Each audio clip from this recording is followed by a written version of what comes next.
नमस्ते। सत्र क्रमांक 10 में मैं सभी विद्यार्थी मित्रों का स्वागत करती हूँ। आज का सत्र है पॉजिटिव थिंकिंग अर्थात सकारात्मक सोच। और इस सत्र में हम जानेंगे कि सकारात्मक सोच की परिभाषा क्या है, उसके लाभ क्या है, और ये भी देखेंगे कि सकारात्मक सोच हमारे लिए आज ज़रूरी क्यों है और कुछ आदतें जो हमें हमारे सकारात्मक सोच की तरफ ले जाने के लिए मदद करती है। अब आप सोचेंगे कि ये तो बचपन से सुनते आ रहे हैं कि सोच सकारात्मक होनी चाहिए, पॉजिटिव थिंकिंग हमारे लिए लाभदायक होता है। तो आज के सत्र में हम बात क्या करेंगे? मजे की बात यह है कि हम सब जानते हैं कि सकारात्मक सोच हमारे विकास के लिए, हमारे डेवलपमेंट के लिए बहुत ज़रूरी है। लेकिन सकारात्मक सोच, सकारात्मक एटीट्यूड, ये हम में लाना कैसे है और लाने के बाद वो हमें खुद में मेंटेन कैसे करना है, ये बहुत ज़रूरी बातें हैं। और शायद ही हम में से किसी ने वो स्कूल में जाकर पढ़ी हो। बहुत ज़रूरी बात है कि किसी भी व्यक्ति का नज़रिया सबसे ज़्यादा इम्पॉर्टेंट होता है कि वो अपने जीवन में चीज़ों से कैसे डील करता है, कोप करता है उसके लिए। लेकिन हमारे माँ बाप ने, गुरुजनों ने शायद ही हमारा अलग वर्ग लिया हो ये बताने के लिए कि सकारात्मक सोच डेवलप कैसे की जाती है। ये सत्र ज़रूरी इसलिए है क्योंकि यहाँ हम सीखेंगे कि खुद में सकारात्मक सोच डेवलप कैसे करें। एक बात पक्की है, हम इंसान हैं, हम में सब मिक्सचर है विचारों का, भावनाओं का। और हमने शुरुआत से देखा है कि विचार हर तरह के आते हैं, सकारात्मक भी आते हैं, नकारात्मक भी आते हैं।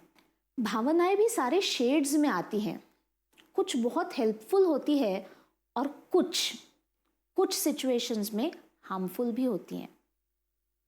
सोच आना, क्या ये हमारे हाथ में है? नहीं, विचार तो ऑटोमेटिकली आते हैं, लेकिन फिर हमारे हाथ में क्या है? हमारे हाथ में ये है कि हम अवेयर रहे, हम जागरूक रहे कि हमारे मन में अभी फिलहाल कौन से विचार आ रहे हैं। क्या वो हमारे लिए फायदेमंद है? क्या लक्ष्य की ओर जाने के लिए वो हमें मदद कर रहे हैं? क्या वो हमें स्थिर रख रहे हैं? तो बात ये है जो हम आज जानेंगे कि कैसे हम जागरूक रहे, कैसे हम हमारे विचारों में सकारात्मक और नकारात्मक बातें चुने, उनमें से नकारात्मक बातों को कैसे एक साइड में कर सके और हमारा ज़्यादा फोकस रख सके सकारात्मक कंटेंट पर। इस सत्र में हम जानेंगे सकारात्मक विचारों की परिभाषा क्या है, क्योंकि आज तक हमने शायद वो परिभाषा के रूप में देखा नहीं है ना। हमें लगता है कि जो भी सोच रहे, जो अच्छा सोच रहे, पॉजिटिव सोच रहे, वो सही है, लेकिन परिभाषा भी महत्वपूर्ण है। तो उसकी परिभाषा देखेंगे, सकारात्मक सोच के लाभ देखेंगे और उसके बाद ये भी जानेंगे कि सकारात्मक सोच अगर हमें खुद में एटीट्यूडिनली रखनी है तो उसके लिए कौन सी आदतें हैं जो हमें मदद करेंगी। आपके सामने जो कोट है हेनरी फोर्ड का, बड़ा ही इंटरेस्टिंग कोट है। Whether you think you can or think you can't, you are right. इसका महत्व क्या है? यह हमें दो चीज़ों के बारे में बताता है। एक होता है कि हमें जो पोटेंशियल होता है, हमें जो एबिलिटी होती है, और दूसरा होता है हमारा खुद पे विश्वास कि क्या मैं ये चीज़ कर सकती हूँ। देखिए, हर आदमी में, जिसे हम कहते हैं कि जिसे एक एवरेज इंटेलिजेंस है, उसे जो सारी रूटीन वाली चीज़ें सीखने की होती है, करने की होती है, उसकी क्षमता वो बंदा लेके आता है। लेकिन हमने देखा है कि क्षमता होने के बावजूद कुछ लोग अपनी मंजिल हासिल नहीं कर पाते हैं और कुछ लोग क्षमता कम होने के बावजूद मेहनत से, उनके एटीट्यूड से सफलता के सफ़र में काफ़ी आगे निकल जाते हैं। ये कोट हमें उसी चीज़ के बारे में बताता है। छोटे बच्चे को ले लीजिए जिसे स्विमिंग सीखनी है। उसे पानी से डर लगता है, तो उसे ये लगता है कि मैं स्विमिंग सीख ही नहीं पाऊंगा, तैरना बड़ी मुश्किल चीज़ है, मुझे नहीं आएगा। पहली बार जब वो पानी में जाता है उसका डर उसके विश्वास को बढ़ा देता है, ये कह के कि ये तेरे बस की बात नहीं है।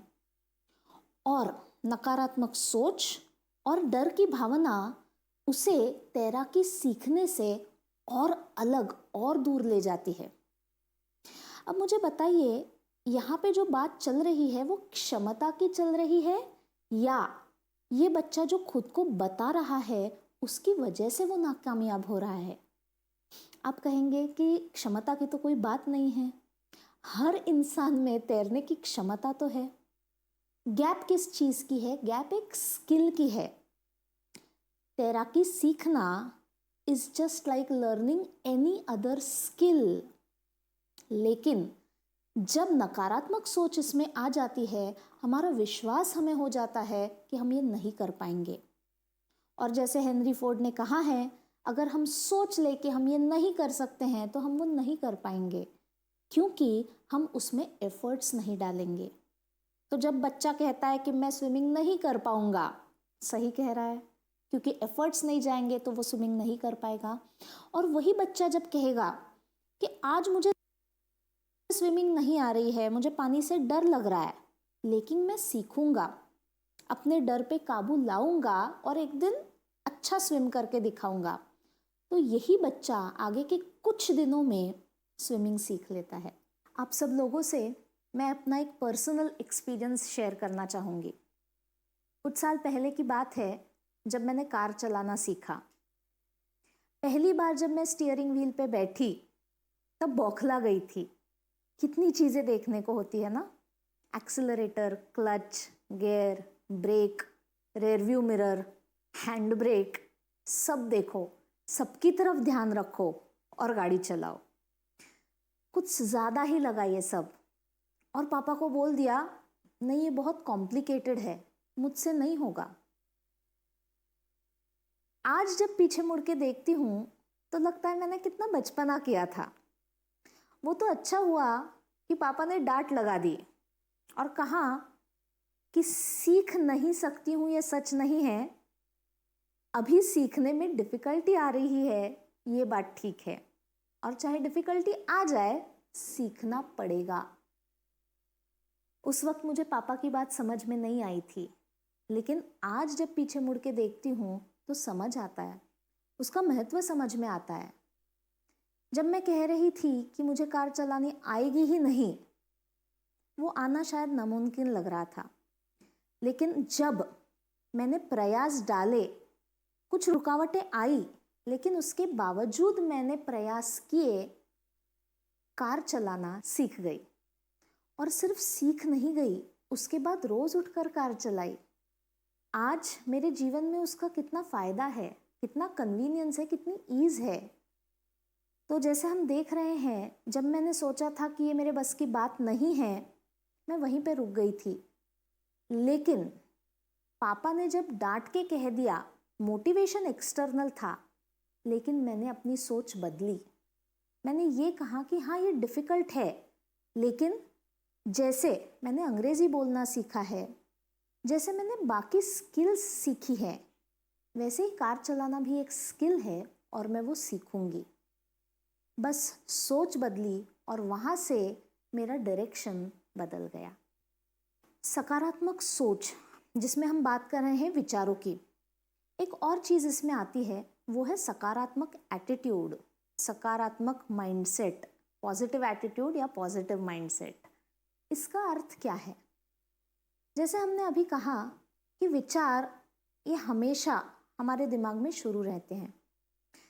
आई एम श्योर कि अभी जब आप लोग मुझे सुन रहे हैं, आपकी एक विचार का ट्रैक ऐसा है जो यहाँ पे फोकस्ड है, जो चर्चा हम कर रहे हैं उस पर है, लेकिन विचारों के और भी कई ट्रैक्स हैं जो आपके दिमाग में शुरू है। अब वो कितने हैं और वो कहाँ कहाँ एक्टिव है, ये आप खुद जानते हैं। पॉजिटिव एटीट्यूड हम किसे कहते हैं?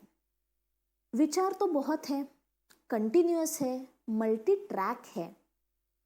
अब इनमें ज़्यादातर विचार हेल्पफुल है, हेल्दी है, तो उस बंदे की विचारधारा को हम कहते हैं कि इसका एटीट्यूड हेल्दी है, इसका एटीट्यूड पॉजिटिव है। हाँ, इसमें ब्लैक एंड वाइट नहीं होता है कि कोई एक इंसान है जो पूरा 100% पॉजिटिव सोच करता है या कोई है जो 100% नेगेटिव थिंकिंग करता है। लेकिन जो इंसान ज़्यादातर पॉजिटिव थिंकिंग पे खुद को रख सकता है, या वो इंसान जो अपने नेगेटिव विचारों को जल्दी से कैच करे और उनको बदले, उनको सकारात्मक विचारों में उनका रूपांतर करे, उसे हम कहते हैं कि इसका एटीट्यूड हेल्दी है, पॉजिटिव है। हमने पहले भी इसके बारे में बात की है कि ये सब इंसान का देखने का नजरिया होता है। एक उदाहरण लेते हैं जिससे हमें ये कॉन्सेप्ट और ज़्यादा स्पष्टता से समझ में आए। बहुत सालों पहले की बात है, सिविलाइजेशन में आदमी आ चुका था और एक एक चीज़ आगे बढ़ रही थी। जूता चप्पल ये कॉन्सेप्ट तब नया था। पूरे विश्व में ऐसा नहीं था कि जो भी सिविलाइज सोसाइटी थी वो जूतों का यूज़ करती थी, इस्तेमाल करती थी। अब यूरोप में कहीं एक देश होगा जहाँ पे ये शुरू हुआ, प्रचलित भी हुआ, लोगों को उसका कन्वीनियंस समझ में आ गया। अब उस देश में ये प्रथा चलती गई, सब लोग चप्पल जूते पहनने लगे। कंपनी बड़ी होती गई। कंपनी के डायरेक्टर ने सोचा कि इसको अपने बिजनेस को और बढ़ाना चाहिए। आजू बाजू में कुछ देश थे, अपने सेल्स के लोगों को डायरेक्टर ने सोचा कि वहाँ भेज के वहाँ के मार्केट की स्टडी की जाए। तो सेल्स टीम में से एक सीनियर बंदे को डायरेक्टर ने बोला कि चलो ये जगह जाओ और वहाँ का मार्केट स्टडी करके आओ कि हमें वहाँ पे अपना बिजनेस बढ़ाने की कितने चांसेस हैं। ये बंदा जाता है, अपनी विजिट करता है, पूरा स्टडी करके आता है। लौटने के बाद डायरेक्टर को बताता है, सर कोई स्कोप नहीं है, वहाँ तो जूते का कॉन्सेप्ट ही नहीं है, कोई लोग जानते ही नहीं है कि जूता चप्पल जैसी चीज़ होती है, तो कोई मार्केट नहीं है हमें वहाँ। डायरेक्टर को भी लगता है कि अगर लोगों को पता ही नहीं तो कहाँ से मार्केट आएगा। वो बात वहीं पे रुक जाती है। कुछ महीने निकल जाते हैं। डायरेक्टर को फिर लगता है कि नहीं, मार्केट तो अपना बढ़ाना है, सेल्स तो हमारे बढ़ाने हैं, हमारी कंपनी ने स्प्रेड करना है। फिर से सेल्स टीम की मीटिंग चलती है और वो फिर से किसी और बंदे को बोलता है कि जाओ आजू बाजू के देशों में स्टडी करके आओ कि क्या सीन है। अब ये बंदा जाता है और जब ये वापस आता है, ध्यान से सुनिए ये क्या कहता है। एक्साइटेड होके आता है, खुश होके आता है और बोलता है, सर वहाँ तो मार्केट ही मार्केट है, क्योंकि अभी तक वहाँ पर जूते का कॉन्सेप्ट ही नहीं है, हम इंट्रोड्यूस करेंगे। अब मुझे बताइए फर्क क्या था। सिचुएशन वही थी, हमारी कंपनी जूते बनाती है और उस देश में किसी को जूता पता ही नहीं है। एक ने किस नजरिए से उसको देखा और दूसरे ने उसमें क्या नजरिया डाला। तो जिसने नकारात्मक सोच की कि यहाँ पे जूता पता ही नहीं है तो एक्सेप्ट ही नहीं होगा, वो वहां पे रुक गए। और जिन्होंने ये कॉन्सेप्ट डाला कि अगर पता ही नहीं है तो पूरा मार्केट ओपन है, और अगर पूरा मार्केट ओपन है और कोई नहीं है तो पूरा मार्केट हमारा है, एक नजरिए ने आगे का सारा कुछ बदल दिया। तो एटीट्यूड किसे कहते हैं कि कोई भी ट्रिगर, कोई भी चैलेंज हमारे सामने अगर आता है तो हम उसे पूरी तरह नेगेटिवली देखते हैं, पूरी तरह पॉजिटिवली देखते हैं, या नेगेटिव में भी क्या पॉजिटिव है इसकी छानबीन करते हैं और जो पॉजिटिव होता है उस पर फोकस करते हैं। पॉजिटिव एटीट्यूड, इसके दो पहलू हैं। एक है पॉजिटिव थिंकिंग अर्थात सकारात्मक सोच, और दूसरा है आशावाद अर्थात ऑप्टिमिज्म। सकारात्मक सोच तो हमने देखा कि हमें सजग रहना है, जागरूक रहना है, और हमारे विचारों में से जो हमारे मददशील विचार है, जो हेल्पफुल थॉट्स है, उन्हें चुनना है। दूसरी बात थोड़ी अलग है जिसे हम ऑप्टिमिज्म कहते हैं, आशावाद कहते हैं। आशावाद का अर्थ क्या है? होप, फ्यूचर में जो आने वाला है उसके बारे में हम आशा रखें। Again the same thing counts here. आशावाद का अर्थ ये नहीं है कि हमें 100% ये बोलना है कि अच्छा ही होगा, क्योंकि अगर हम इस ट्रैक पे जाते हैं तो शायद रियलिटी से दूर हो जाएं। फिर कैसे बैलेंस करें? आशावाद भी रखना है, निराशा के जंगल में फंसना तो नहीं है, लेकिन रियलिस्टिक भी होना है। इंग्लिश में एक बहुत अच्छा सेइंग है, optimist invented the aircraft and pessimist invented the parachute. क्या बताता है हमें ये वाक्य? कि जब हम आशावाद रखते हैं तब हम डेवलप होते हैं। आज से बेटर क्या है, आगे क्या अच्छा कर सकते हैं, इस पर हमारा फोकस होता है। इसमें पेसिमिज्म महत्वपूर्ण नहीं है क्या? जरूर है। क्यों? क्योंकि अगर पेसिमिस्टिक थॉट हम में आए ही नहीं तो हम अनरियलिस्टिक हो जाएंगे और किसी भी दुर्घटना, एक्सीडेंट के लिए तैयार ही नहीं रहेंगे। इस वजह से हमारे ब्रेन की जो डेवलपमेंट हुई है वही उस तरीके से हुई है कि हमारा ब्रेन तो हमें सारे विचार देगा, ऑप्टिमिस्टिक थॉट्स भी देगा, पेसिमिस्टिक भी थॉट्स देगा। हमारे हाथ में क्या है, महत्वपूर्ण क्या है कि हम कितना महत्व किसे दें। कभी कभी होता है ना कि 80% महत्व पेसिमिज्म में चला जाता है और उस वक्त डेवलपमेंट में रुकावट आ जाती है।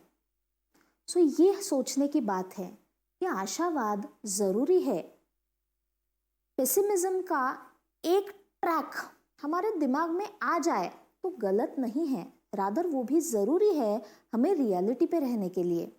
लेकिन किसका कितना महत्व है, किसका स्थान कितना है, ये जानना, समझना और उस तरीके से विचारों का चुनना, ये सबसे ज़्यादा मायने रखता है। सो हमारा फोकस होना चाहिए पॉजिटिव थॉट्स पे, उसका बेस होना चाहिए optimism, and just so that I can keep myself ready to face the obstacles in the process, उतना पार्ट पेसिमिस्टिक थॉट्स के लिए हम अलग रख सकते हैं। लेकिन एटीट्यूडनली अगर हमें हेल्दी होना है तो सकारात्मक सोच और आशावाद, ये दोनों बहुत बहुत जरूरी पहलू हैं। अगली स्लाइड की तरफ चलते हैं। इस स्लाइड में आप देखेंगे कि हम काफी सारी चीजों के बारे में बात करने वाले हैं। सकारात्मक सोच के मायने। पहला पॉइंट है अच्छी चीजें करने के लिए कड़ी मेहनत करने की प्रेरणा। इसके पहले के मॉड्यूल में हम मोटिवेशन के बारे में बात कर चुके हैं और उसमें हमने दो चीजें देखी है, एक्सट्रिंसिक मोटिवेशन और इंट्रिंसिक मोटिवेशन। एक्सट्रिंसिक मोटिवेशन क्या होता है? जो प्रेरणा के स्रोत हमारे बाहर होते हैं। कभी कभी उसमें अप्रिसिएशन होता है, मार्क्स होते हैं, पैसा होता है, स्टेटस होता है। ये सारी चीजें हमें प्रेरणा देती है, कोई गलत बात नहीं है। लेकिन जब तक प्रेरणा के बाहरी स्रोत पूरी तरह हमारे हाथ में नहीं है, तब तक हमारा इंटरनल सोर्स बहुत ज़रूरी होता है। तो मैं जो भी काम कर रही हूँ उसमें अगर मुझे खुशी मिलती है, समाधान मिलता है, फुलफिलमेंट मिलती है, तो वो मेरा इंट्रिंसिक सोर्स है मोटिवेशन का। ये बहुत ज़रूरी है कि अगर मुझे सकारात्मक विचार रखने हैं तो मुझे इंटरनल मोटिवेशन बढ़ाना पड़ेगा। हर क्रिया जो मैं कर रही हूँ, हर नया काम जो मैं सीख रही हूँ, उसके लर्निंग से ही अगर मुझे खुशी मिलती है, खुद की डेवलपमेंट को देखकर अगर मुझे ऊर्जा मिलती है, तो ये बहुत अच्छी बात होती है मुझे उस ट्रैक पर आगे जाने के लिए। दूसरा पॉइंट है सक्रिय रूप से सफलता की उम्मीद। अभी कुछ क्षणों पहले हमने जो बात की कि सकारात्मक सोच जरूरी है, आशावाद जरूरी है, लेकिन इन सब का रियलिस्टिक होना उससे भी जरूरी है। मुझे बताइए, अगर कोई बच्चा है जो 10वीं कक्षा में है और अपने एग्जाम के लिए प्रिपेयर कर रहा है, वो रोज उठ के पढ़ाई नहीं कर रहा है, लेकिन सोच बहुत ही सकारात्मक रख रहा है, मैं 90% ले आऊंगा। सोचने में तो वो यही बात दोहरा रहा है कि मैं रोज अच्छा ही सोचूंगा, बहुत आशावादी रहूंगा कि मैंने 90% लाने हैं और मैं 90% लाके रहूंगा। लेकिन उसके साथ अगर एफर्ट्स नहीं हो तो क्या ये लड़का 90% ला पाएगा?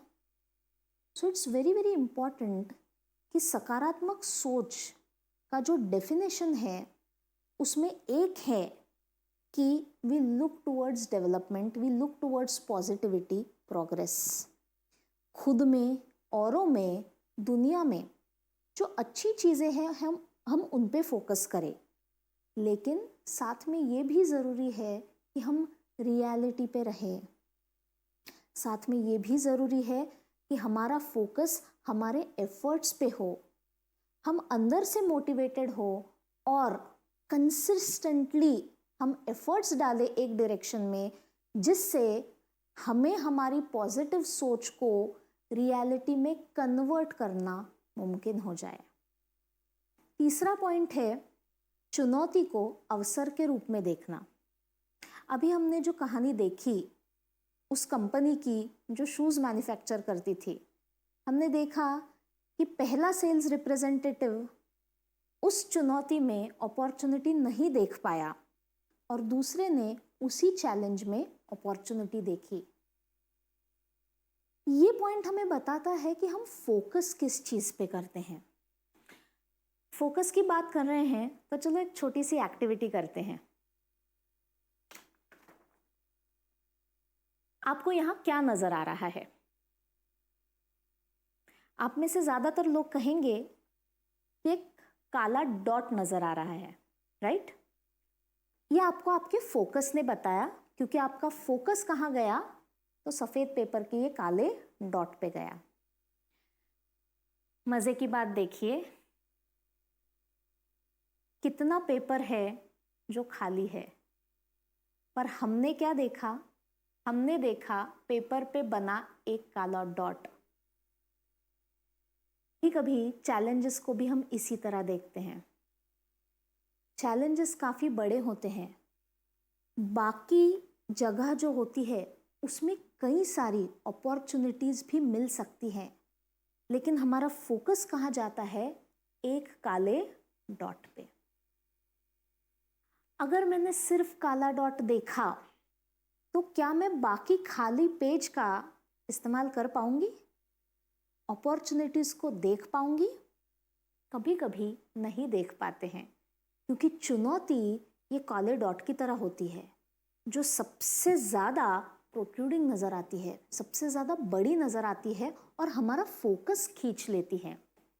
लेकिन प्रॉब्लम इतना प्रोमिनेंट हो जाता है कि हमारा फोकस अपॉर्चुनिटीज़ की तरफ जल्दी से जाता नहीं है।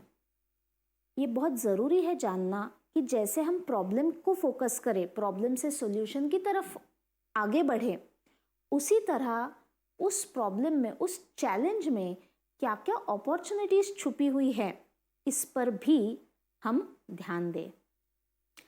जितना होलिस्टिकली हम कोई भी चैलेंज को देखते हैं, हमारा देखने का नज़रिया, हमारा विजन उतना एक्सपांड हो जाता है और एक संकुचित, एक नैरो नज़रिए को लेकर हम धीरे धीरे धीरे उसका होराइजन बढ़ाते हुए हम उसे एक पूरे होलिस्टिक फॉर्म में देख सकते हैं। वैसा जब हम करते हैं तो उस चुनौती में छिपी हुई अपॉर्चुनिटीज़ भी हमें जल्दी नज़र आती हैं। अगले पॉइंट की तरफ चलते हैं। छोटे या बड़े बदलावों को दोस्ताना अंदाज से देखना। ये क्यों ज़रूरी है? Internally, all of us are resistant to change. आदत सी हो जाती है ना, हमें हर चीज़ अपने अपने कन्वीनियंस या कंफर्ट की तरह से देखनी होती है, महसूस करनी होती है। तो कोई भी बदलाव जब आता है तो हमारा पहला रिएक्शन होता है अवॉइडेंस का। कंफर्ट जोन से दूर जाना हमें पसंद नहीं होता है। ट्राई करके देखिए, अगर आप राइट हैंडेड है, रोज़ राइट हैंड से ब्रश करते हैं, तो कल सुबह लेफ्ट हैंड से ब्रश करके देखिए, अच्छा नहीं लगेगा, समाधान नहीं मिलेगा। अब ब्रश करने की जो एक्टिविटी है उसमें डिस्कम्फर्ट लाना ज़रूरी नहीं है, लेकिन कभी कोई स्किल अगर सीखनी हो तो मुझे जानबूझ के खुद को डिस्कम्फर्ट जोन में डालना पड़ता है। और बदलाव के डिस्कम्फर्ट जोन को जितनी इजीली ओपननेस के साथ मैं आगे जाती हूँ, उतना ही मेरा आगे का जर्नी सहज होता है। एक सवाल आपसे कहूँगी, आज आप में जो भी स्किल्स है, जो भी आपके स्ट्रेंथ्स है, मुझे बताइए वो कंफर्ट जोन में रह के आए हैं या आपके डिस्कम्फर्ट जोन ने आपको दिए हैं? कोई भी डेवलपमेंट हो, मेरी कोई भी अचीवमेंट हो, वो सारी की सारी मैंने अपने डिस्कम्फर्ट जोन में रह के मिलाई है। तो ये बहुत महत्वपूर्ण मुद्दा है कि हम किसी भी बदलाव के लिए कितना रेजिस्टेंस दिखाते हैं। जितने ओपन, जितने फ्लेक्सिबल हम लोग हो, उतना ही चेंज को ज़्यादा बेहतर तरीके से एक्सेप्ट करते हैं, और जितना चेंज हमने एक्सेप्ट किया उतना हमारे प्रोग्रेस के लिए ज़्यादा बेहतर होता है। अगला पॉइंट देखते हैं, भविष्य के बारे में ऊर्जा और सपने। हमारे शुरुआती के कुछ मॉड्यूल्स थे जिसमें हमने लक्ष्य के बारे में बात की। डायरेक्शन अगर मेरा डिसाइडेड हो तो मेरा सफ़र ज़्यादा फोकस्ड होता है। कभी कभी डायरेक्शन तो डिसाइडेड होती है, बट मोटिवेशन कम होने के कारण मुझ में ऊर्जा कम होती है। वहाँ पे मेरा सफ़र स्लो भी होता है, और दूसरा, रुकावटों से डील करने की मेरी क्षमता वहाँ शायद थोड़ी कम हो सकती है। तो मुझे मेरा गोल भी पक्का चाहिए, मेरा डायरेक्शन की क्लैरिटी चाहिए, और इंट्रिंसिक मोटिवेशन चाहिए जो मुझे ऊर्जा दे उस जर्नी पे, उस सफ़र पे आगे जाने के लिए। नेक्स्ट पॉइंट है अन्य लोगों को प्रेरित करना। आज के जीवन में हम पूरी तरह इंडिपेंडेंट भी नहीं हैं और पूरी तरह डिपेंडेंट भी नहीं हैं। हम में खुद में अच्छा इंटेलिजेंस है, क्षमता है। इसकी वजह से हम इंडिपेंडेंटली काफ़ी सारी चीज़ें कर सकते हैं, लेकिन आज हम ज़्यादातर टीम में काम करते हैं। स्कूल में देखिए सबके साथ पढ़ते हैं, कॉलेज में अपनी अपनी टीम होती है लोगों की, ऑफिस की टीम होती है, घर में जिसे हम फैमिली कहते हैं वो भी हमारी टीम होती है। तो आज हम पूरी तरह इंडिपेंडेंट भी नहीं हैं, क्योंकि थोड़ी डिपेंडेंसी भी है। गैजेट्स पर भी हमारी डिपेंडेंसी है। तो अगर मूल्य देखा जाए तो डिपेंडेंस और पूरे इंडिपेंडेंस के बीच में आज हम कहीं हैं, और उस तत्व को कहा जाता है इंटरडिपेंडेंस। मैं डिपेंडेंट हूँ, कुछ टेक्नोलॉजी पे हूँ, कुछ लोगों पे हूँ, और साथ साथ में मैं इंडिपेंडेंट भी हूँ, जहाँ मेरा इंटेलेक्ट मुझे अपने अपने डिसीजंस लेने में मदद करता है। सो इंटरडिपेंडेंट स्टेट अगर आज मेरी स्टेट है, तो उसके लिए ज़रूरी है कि मैं खुद भी सही ट्रैक पे रहूँ, मोटिवेटेड रहूँ, और अपने टीम का भी मैं अच्छी तरीके से हैंड होल्डिंग कर पाऊँ। टीम को मेरा सपोर्ट रहे और टीम मुझे सपोर्ट करे, मैं टीम को अप्रिशिएट करूँ, टीम रेसिप्रोकेट करे, और ये दोनों तरफ से जाने वाला एक प्रोसेस है। So it is very important कि मेरे सफलता की जर्नी में मेरी सकारात्मक सोच, इस विचारधारा में सिर्फ मैं न होते हुए मैं और मेरी टीम, ये सारा इंक्लूडेड रहे।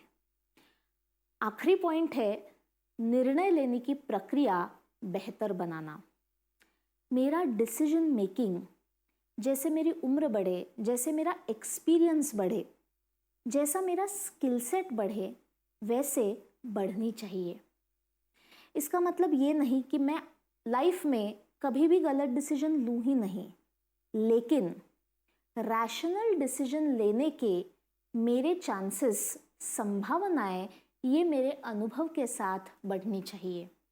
और ये तभी होगा जब किसी भी एक्सपीरियंस के साथ मैं अपना लर्निंग आगे लेके जाऊं, उसमें से मुझे मिला है वो मैं अपने आप को दोहराऊं और आगे फ्यूचर में मैं जब कोई भी डिसीजन लूं उसमें मैं उस चीज़ का, उस नॉलेज का, एक्सपीरियंस का इस्तेमाल कर सकूं। जो तस्वीर आप देख रहे हैं स्लाइड पे वो है अर्नेस्ट हेमिंग्वे की, who is a noted English author. इनकी कहानी ऐसी है, शुरुआत के वक्त में जब इनका स्ट्रगलिंग पीरियड था, इन्होंने अपनी बुक की अच्छी खासी स्क्रिप्ट लिखी थी और ऐसा एक्सीडेंट इनके साथ हुआ कि जहां इनकी सारी स्क्रिप्ट खो गई। अर्नेस्ट हेमिंग्वे बहुत निराश हो गए, हताश हो गए। जो भी मेरी जमा पूंजी थी सबकी सब चली गई और अब मेरे पास कुछ भी नहीं है। पूरी किताब की स्क्रिप्ट दोबारा से लिखना, उसके लिए इनका मोटिवेशन भी नहीं था और आशावाद खत्म हो चुका था। ये निराश बैठे थे और इन्होंने क्विट कर दिया था मन ही मन में। आगे ये सोच रहे थे कि अभी क्या करूं, अब मेरे पास कुछ बचा ही नहीं है।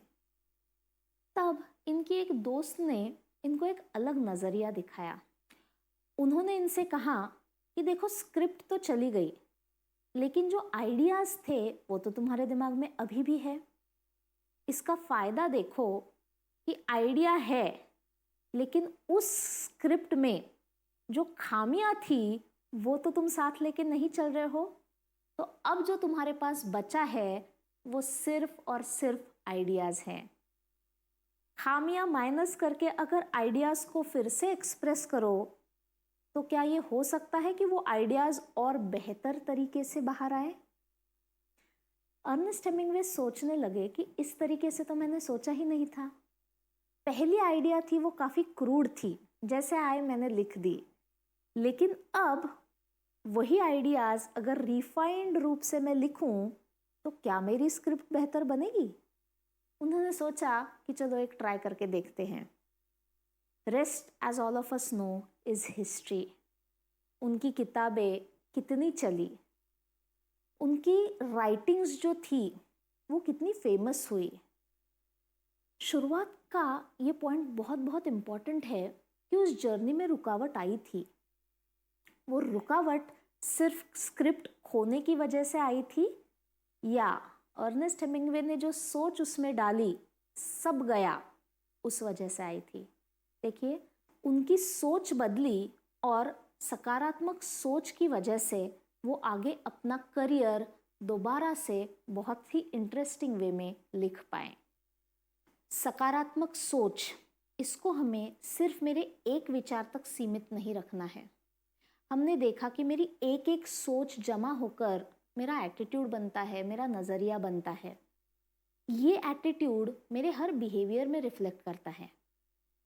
जो स्लाइड आपके सामने है उसमें आप देख रहे हैं कि कैसे हमारे विचार, हमारे एहसास और हमारी क्रियाएं आपस में इंटरलिंक्ड है।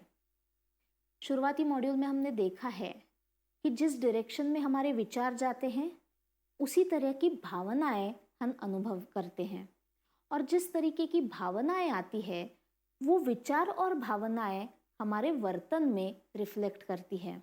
और अगर मुझे मेरी पर्सनालिटी स्टेबल रखनी है तो मुझे ध्यान देना पड़ेगा एक एक ईंट की तरफ। ये तो हम सब जानते हैं ना कि अगर कोई बिल्डिंग बनानी है ऊंची तो सबसे पहले क्या काम होता है? खुदाई होती है। बिल्डिंग का फाउंडेशन जितना स्ट्रॉन्ग हो, जितना स्टर्डी हो, उतनी ऊंची बिल्डिंग हम खड़ी कर सकते हैं। और अगर फाउंडेशन ही सही नहीं हो तो बिल्डिंग स्टेबल नहीं होती है। तो आपके मेरे पर्सनालिटी का, आपके मेरे व्यक्तित्व का फाउंडेशन क्या है? फाउंडेशन है हमारे विचार, हमारी भावनाएं। ये सब जाता है हमारे वर्तन में, और रोज उठ के जो विचार हम दोहराते हैं, जिन भावनाओं के साथ हम रहते हैं और जो वर्तन हम डेली करते हैं, वही हमारी आदतें बन जाती है। हमारे आदतों से ही आता है हमारा कैरेक्टर और हमारे कैरेक्टर की स्ट्रेंथ्स, स्टेबिलिटी।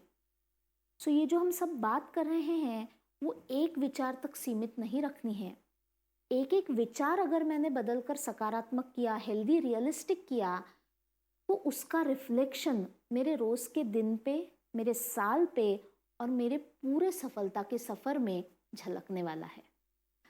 अगली स्लाइड में हम देख रहे हैं एक विद्यार्थी की कहानी। किसी एक विषय में उसे कम मार्क्स जब आते हैं, तब उसका देखने का नजरिया कैसे मायने रखता है और कैसे उसके आगे की जर्नी डिसाइड करता है। उसका आगे का पूरा सफर सिर्फ मार्क्स के ऊपर नहीं होता है, लेकिन वो मार्क्स आने के बाद उसमें वो क्या सोच में लाता है उस पर डिपेंड करता है। तनिष नाम का ये विद्यार्थी जिसे विज्ञान में कम मार्क्स आए हैं, पहली स्लाइड में हम देख रहे हैं कि उसके विचार क्या क्या हैं। मैं विज्ञान की पढ़ाई में कमजोर हूं, ऐसे कठिन विषय में प्रवीण बनना नामुमकिन है। माँ पिताजी मेरे मार्क्स को लेकर दुखी है, गुस्सा भी है। तनिष जब यही सोच बार बार दोहराता है, तो विज्ञान के बारे में उसका जो टेंशन होता है, तनाव होता है, वो और बढ़ने लगता है। कोई एक विषय का स्ट्रेस जब मेरा बढ़ जाता है, तो मैं उससे और दूर होने लगती हूँ। उस विषय में मेरा कॉन्फिडेंस और कमजोर होने लगता है। मैं निराश जल्दी हो जाती हूँ। I tend to give up on that very very easily. तो अगर इसी तरह की सोच आई, तो भावनाएं भी उसी तरीके से आएंगी। और अगर निराशा, हताश होना, ये भावनाएं आ गई, तो मेरी क्रियाएं क्या क्या होंगी। मैं उस सब्जेक्ट को अवॉइड करने लगूंगी। उसकी पढ़ाई में मेरी दिलचस्पी और कम होने लगेगी। शायद मुझे घर वाले बोले भी किसी की मदद ले ले, पर वो मदद लेने की मेरी अंदरूनी तैयारी भी नहीं रहेगी। I'll try to go away from that challenge instead of building on new skills in that challenge. मुझे यकीन है हम सब ने स्कूल में कभी न कभी ये अनुभव लिया होगा, उस एक सब्जेक्ट में जो हमारा पसंदीदा नहीं था। जितना वक्त हम उससे भागते रहे, हम नाकामयाब होते रहे। कुछ एक समय ऐसा भी आया होगा जब हमने हमारी सोच बदली, जिसकी वजह से भावनाएं बदली, प्रयास बदले, और एक दिन ऐसा आया कि उस विषय में भी हम अच्छे गुण ला पाए। पिछली स्लाइड और ये स्लाइड में अब आपको बारीकी से फर्क देखना है कि सोच में फर्क क्या है। पहला पॉइंट तो सेम है। जब तनिष कहता है मैं विज्ञान की पढ़ाई में कमजोर हूं, जो रियलिटी है उसे एक्सेप्ट करना नकारात्मक नहीं कहा जाता है, लेकिन डिफिकल्टी या चैलेंज को एक्सेप्ट करने के बाद मैं अपने आप को किस डायरेक्शन में ले जाती हूं, ये ज्यादा जरूरी होता है। तो पहले तो तनिष ने वही कहा कि हाँ, विज्ञान के विषय में फिलहाल मैं कमजोर हूं। ऐसे कठिन विषय में प्रवीण बनने के लिए मुझे और कष्ट लेने पड़ेंगे। माँ पिताजी तथा मेरे शिक्षक मुझे इस प्रयास में मदद कर सकते हैं। फर्क देखिए क्या हो रहा है। पहले तो तनिष ने एक्सेप्ट किया कि हाँ, विज्ञान के विषय में मुझे डिफिकल्टी आ रही है, वो रियलिस्टिक है और उसने स्वीकार किया चैलेंज का। लेकिन उसके बाद ये मुझसे नहीं होगा, इस ट्रैक पे न जाते हुए तनिष्क ने आशावाद का उपयोग करके अपने स्किल बिल्डिंग पे फोकस किया। उसने अपनी क्षमताओं को चैलेंज नहीं किया। उसने यही कहा कि मुझ में पोटेंशियल तो है, लेकिन शायद कुछ स्किल की कमी है और वो स्किल मैं सीख सकता हूं। उसके लिए मुझे ज्यादा एफर्ट्स डालने पड़ेंगे। हाँ, माँ पिताजी, शिक्षक मुझसे नाराज तो होंगे, लेकिन अगर मैंने सच्चे मन के साथ उनकी मदद मांगी, तो मुझे पूरा विश्वास है कि आज वो मेरी मदद जरूर करेंगे। मैं जब सकारात्मक होती हूँ, तो मेरा सकारात्मक दृष्टिकोण औरों तक पहुँचता है और औरों से मुझे बेटर कोऑपरेशन मिलने की संभावना भी बढ़ती है। इस नजरिए से अगर तनिष आगे बढ़ा, तो भावनाएं क्या क्या होगी। हाँ, थोड़ी निराशा तो जरूर होगी क्योंकि डिफिकल्टी आई है, लेकिन उसके साथ साथ आशावाद होगा, आशावाद के साथ आया हुआ कॉन्फिडेंस होगा और मोटिवेशन भी होगा। इन विचार और इन भावनाओं के साथ जब तनिष ज्यादा प्रयास करेगा, उसे औरों का कोऑपरेशन भी मिलेगा, तो क्रियाओं में क्या क्या फर्क पड़ेगा। जहां पहले स्टांस में वो अवॉइड कर रहा था, चीजों से दूर भाग रहा था, अब वो विज्ञान इस विषय से भागेगा नहीं, बल्कि खुद को और सक्षम बनाने के प्रयास में उसे बेहतर तरीके से फेस करेगा। जैसे जैसे फेस करेगा, अपनी स्किल्स बढ़ाते जाएगा, उसका कॉन्फिडेंस और बढ़ेगा और विज्ञान में भी वो उत्तीर्ण हो पाएगा, अच्छे गुण मिला पाएगा।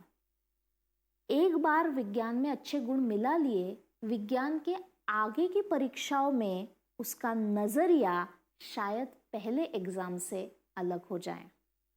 तो जैसे हम देख रहे हैं, ये साइकिल है। शुरुआत एक विचार से होती है, बट विचार बदलने से भावना बदली, भावना बदलने से क्रिया बदली, नतीजा बदला, नतीजा बदला और मेरे सारे एक्सपीरियंस के साथ मेरा नजरिया भी बदला। आगे कुछ स्लाइड्स देखते हैं जिनमें कुछ प्रश्न हैं और उन प्रश्न की उत्तरों की तरफ चलते हैं।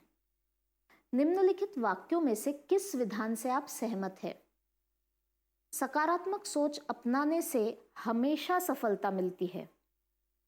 सकारात्मक सोच अपनाने से सफलता मिलने की संभावना बढ़ जाती है। मैं चाहती हूं कि आप इन दोनों वाक्यों को गौर से पढ़ें और अपने विचार लिख लीजिए।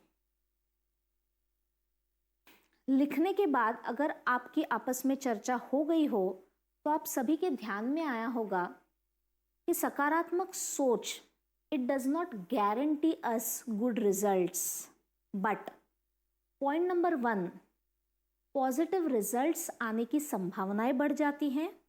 एंड सेकेंड, जो बहुत महत्वपूर्ण मुद्दा है यहाँ पे, अगर रिजल्ट्स नेगेटिव भी आए, उनको कोप करने की मेरी जो स्ट्रेंथ होती है, मेरा जो नज़रिया होता है, वो फिर भी सकारात्मक रह सकता है और मैं उसको बेहतर तरीके से आगे ले जा सकती हूँ।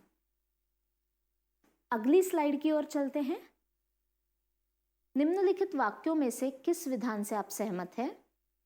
1, कठिन परिस्थिति में नकारात्मक सोच स्वाभाविक है, जिसे बदलना नामुमकिन है।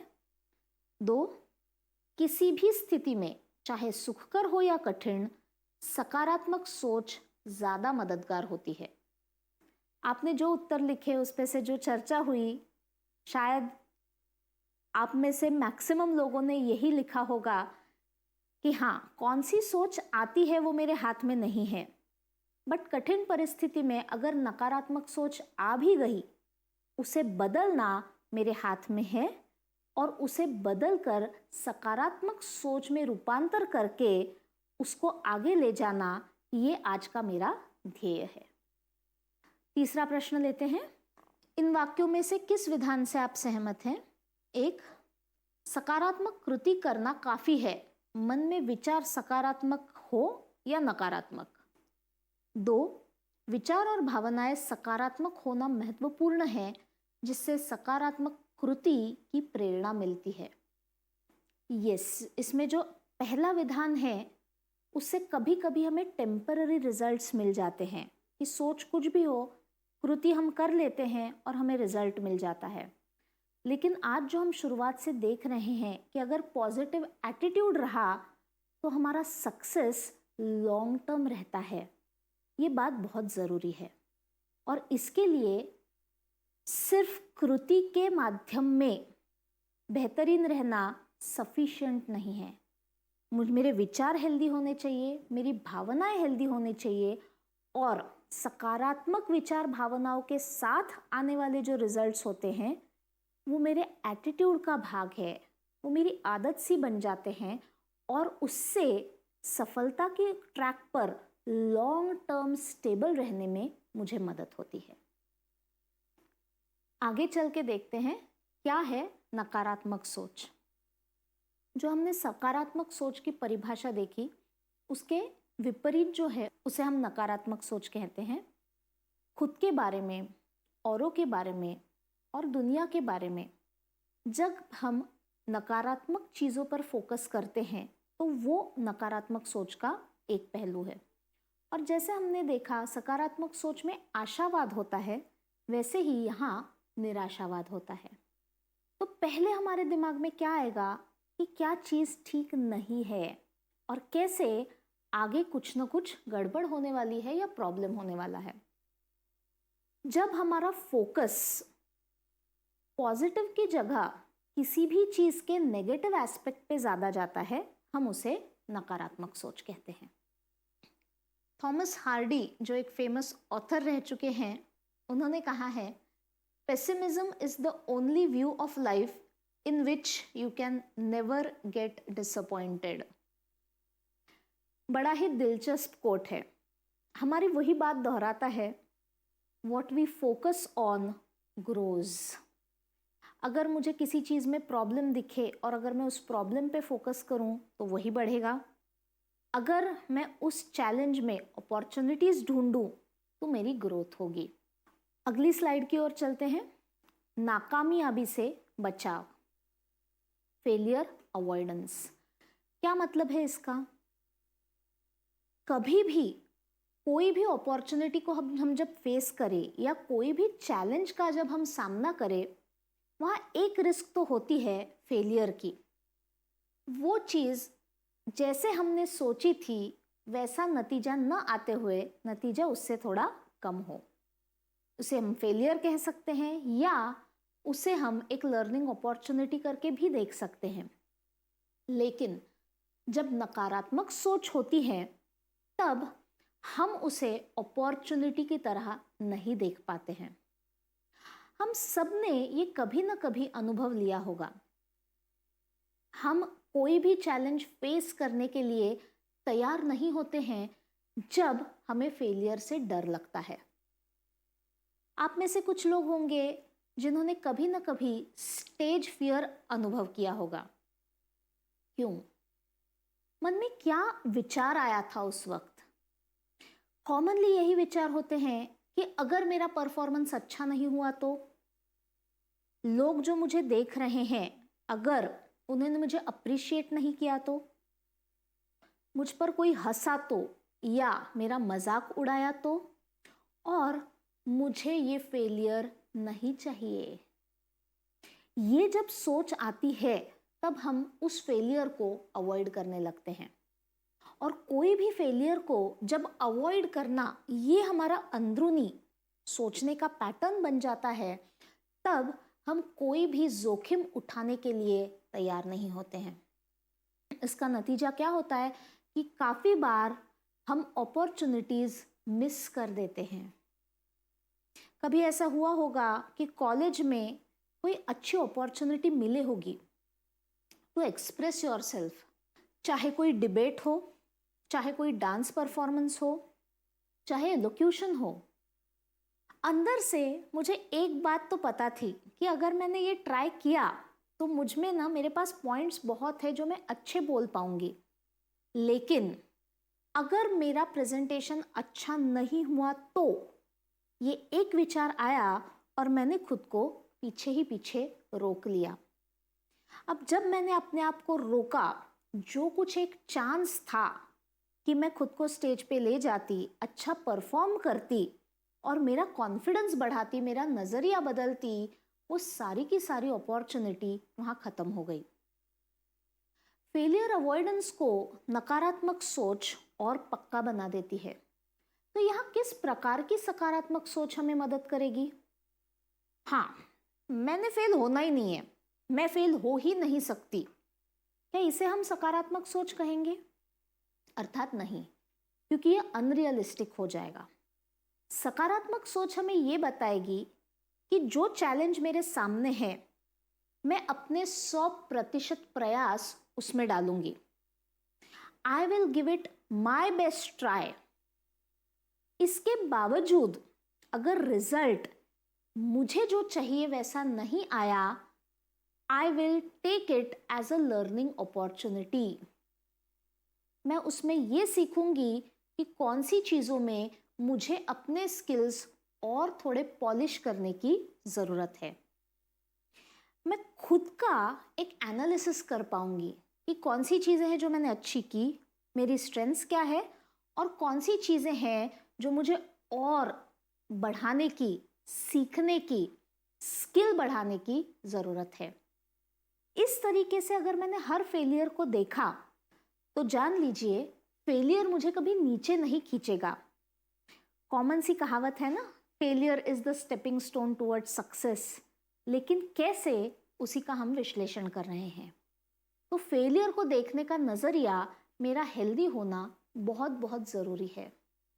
फेलियर मुझे सच्चाई बताएगा, क्या अच्छा है और क्या इम्प्रूव करने की जरूरत है। लेकिन फेलियर अवॉइडेंस ट्रैक पे अगर मैं गई तो वहां पे मेरी प्रगति पर ही फुल स्टॉप लग जाता है। दूसरे पॉइंट की ओर चलते हैं, that is called learned helplessness, अर्थात सीखी हुई असहायता। देखिए, जैसे हम सब में नकारात्मक सोच सकारात्मक सोच का कॉम्बिनेशन है, कुछ चीजें होती है जो अगर हमने बदली नहीं तो वो हमारे सोचने के पैटर्न में आ जाती है, वो हमारे नजरिए का हिस्सा बन जाती है। इसमें से एक चीज है लर्नड हेल्पलेसनेस, अर्थात सीखी हुई असहायता। कुछ चीजें जो हमारे साथ होती हैं उन्हें बदलना हमारे हाथ में होता है, हमारे कंट्रोल में होता है। लेकिन कुछ चीजें ऐसी भी होती हैं जो हो जाती है और वो हो जाने के बाद पास्ट में जाकर उन्हें बदलना हमारे हाथ में नहीं रहता। फॉर एग्जाम्पल, मेरी कोई परीक्षा आई, ये एक चैलेंज है, चुनौती है। फिलहाल उस चुनौती के साथ डील करने के लिए मेरे हाथ में बहुत सारे फैक्टर्स हैं। मैं कितना देर पढ़ाई करूं, अपने स्किल बिल्डिंग में मैं किसकी मदद लूं, अपने डिस्ट्रैक्शंस को मैं किस तरह हैंडल करूं, ये सारा कुछ मेरे हाथ में है। सकारात्मक सोच और हेल्दी भावनाओं के साथ मैं अपने प्रयास बढ़ा सकती हूँ। अब अगर ऐसे हुआ कि मैंने ये सब किया और परीक्षा दे दी, जो रिजल्ट आया है वो नंबर, क्या वो मेरे हाथ में है? मेरे आगे कितने लोगों के नंबर आए हैं और मेरे पीछे कौन लोग हैं, क्या ये मेरे हाथ में है? नहीं। सो जब ऐसी कुछ बातें होती हैं जिनको बदलना मेरे हाथ में नहीं है, तब मैं हेल्पलेसनेस की ओर जा सकती हूँ। कभी कभी हेल्पलेसनेस के साथ होपलेसनेस भी आ जाता है। होपलेसनेस अर्थात निराशावाद, कि जब मेरे आशावाद में कमी आ जाती है। अब क्या होता है ना, ये जब होपलेसनेस आता है, हेल्पलेसनेस आता है, तो इंसान के प्रयास करने की इच्छा वो भी कम हो जाती है, उसकी प्रेरणा कम हो जाती है। And this person tends to go more on the quitting mode. I give up, मुझसे नहीं होगा, ये नामुमकिन है अचीव करना या हासिल करना। This is too difficult for anyone even to give it a try. इस तरीके से विचार जब मुझ में आने लगते हैं, please note that is a sign of helplessness. मैं ये मानने लगती हूं कि एक गिवन सिचुएशन में मेरे हाथ में करने जैसा कुछ बचा ही नहीं है। रियलिटी में अगर देखा जाए तो अभी भी उससे कोप करना मेरे हाथ में होता है, लेकिन उस वक्त मुझे ये नजर नहीं आता है। उस वक्त मुझे वो फेलियर परमानेंट नजर आता है, चाहे वो एकेडमिक हो, चाहे प्रोफेशनल हो, चाहे रिलेशनशिप का हो। मुझे ऐसा लगता है इसमें से बाहर निकलना भी मुमकिन नहीं है, and this is the end. अब ऐसे ही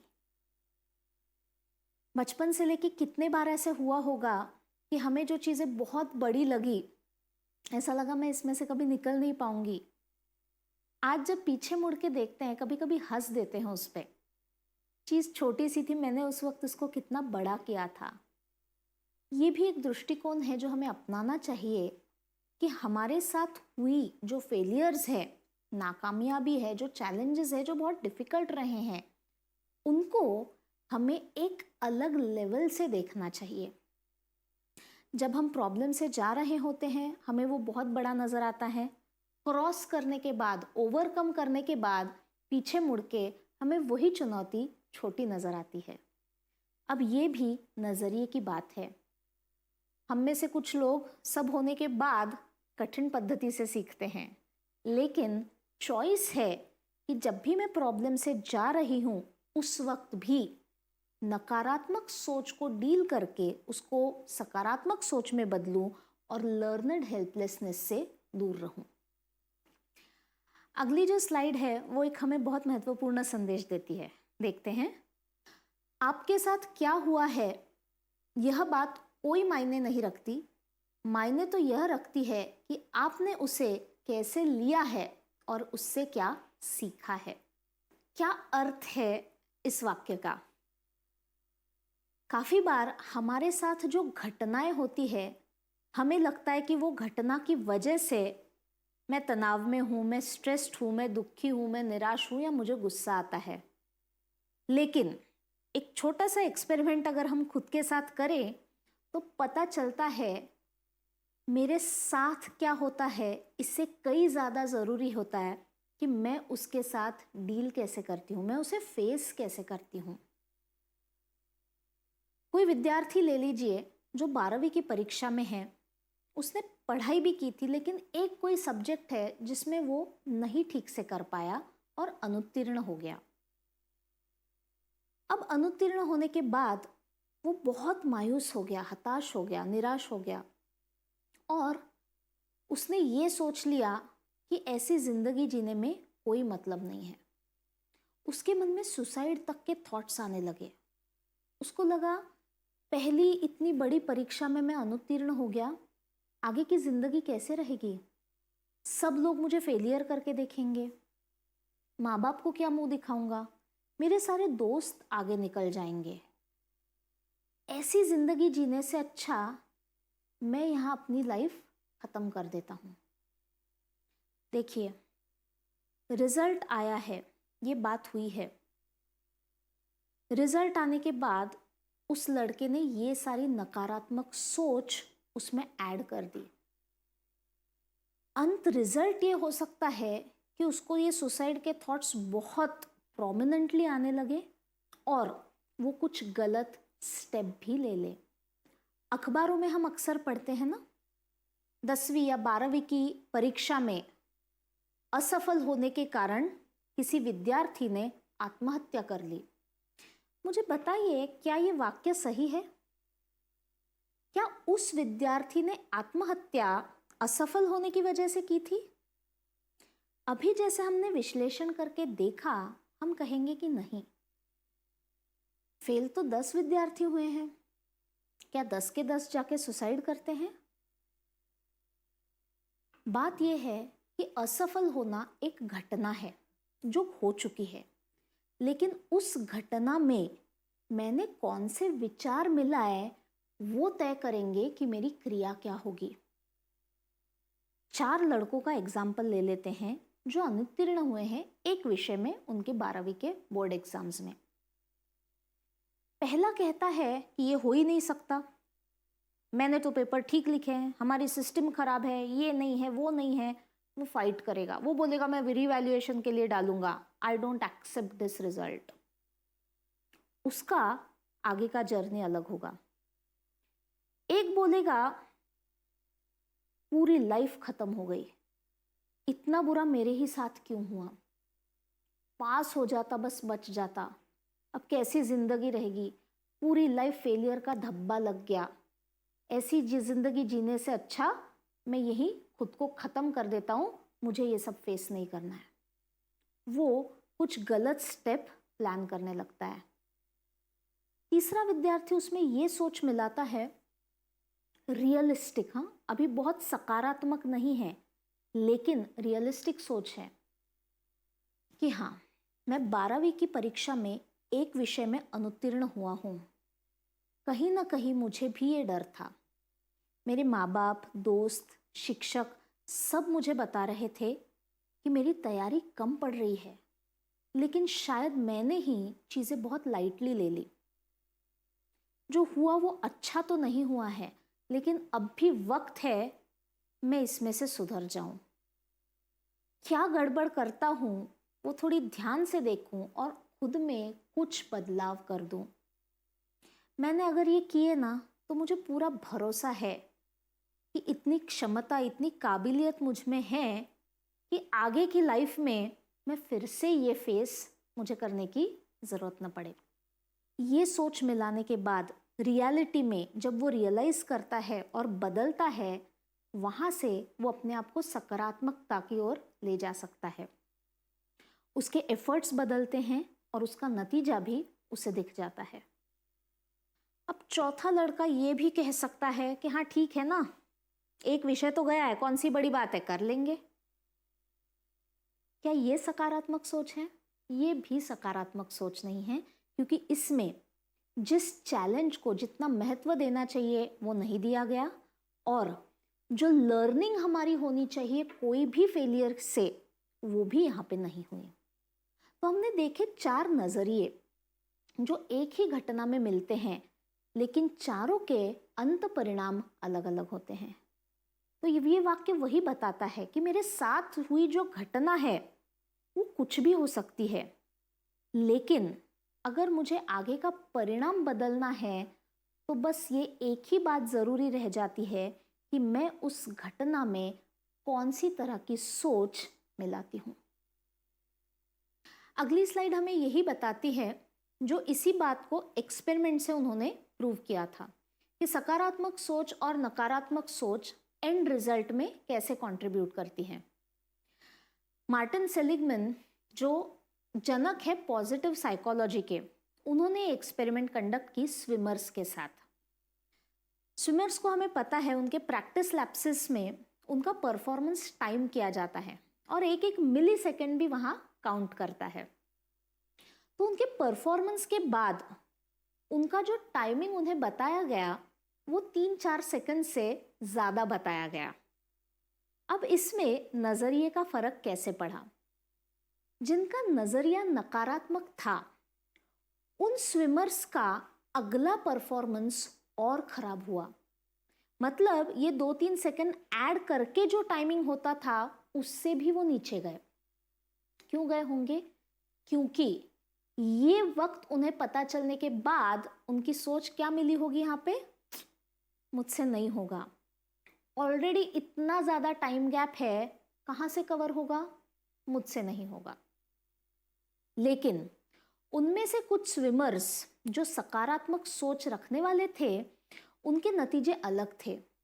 उनमें से कुछ लोगों ने अपना टाइमिंग इम्प्रूव किया और कुछ लोगों ने उनका टाइमिंग मेंटेन किया।